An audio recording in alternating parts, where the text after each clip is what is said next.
Partie 4. Soyez les bienvenus dans ce dernier épisode traitant sur le sujet de la consultation avec le Très-Haut, le Miséricordieux.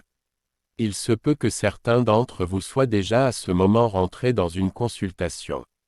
Comme précédemment expliqué, cela consiste à demander à Dieu de vous guider. Que pour ce faire, il vous suffit de vous asseoir en tailleur, en posant les poignets sur vos genoux. De poser la question, est-ce que je dois faire cela? D'attendre la réponse en récitant Allahu Alladhi Yujibu en boucle et d'attendre la réponse tout en récitant cette louange. La réponse se manifestera dans votre main droite, en s'ouvrant pleinement ou en se refermant. Que cette réponse équivaudra à un oui si la main s'ouvre ou à un non si la main se ferme. Que les personnes les plus à l'aise au niveau linguistique pourront réciter la ilaha illallah ou Alladhi Yujibu, en attendant la réponse. Sachez que nous sommes tous pourvus de pensées et que c'est à partir de celles-ci que nous avons l'habitude de prendre nos décisions qui nous mèneront à agir et à ressentir nos émotions. C'est donc à travers votre libre arbitre que vous agissez. Laissez-moi vous expliquer sans y aller par 4 chemins.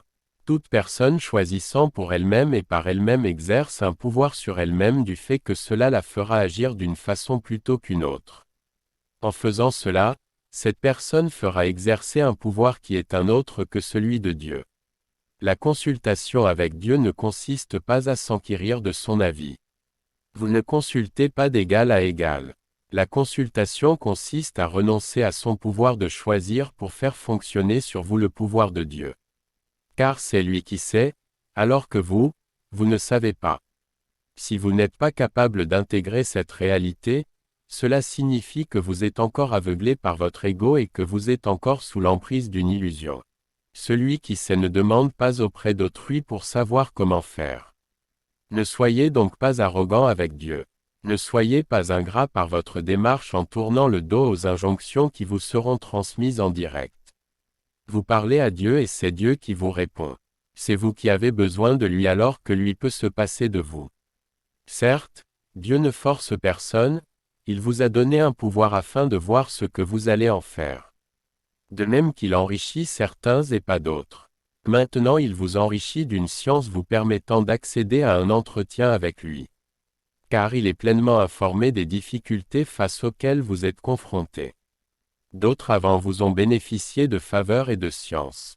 Certains ont su en profiter pour en retirer pleinement tous les avantages. D'autres se sont montrés orgueilleux et ingrats. Il ne tient qu'à vous de vous positionner.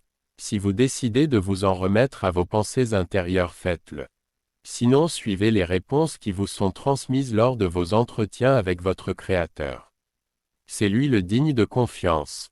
Que Dieu nous pardonne tout en nous guidant ici-bas comme dans l'au-delà. Amin.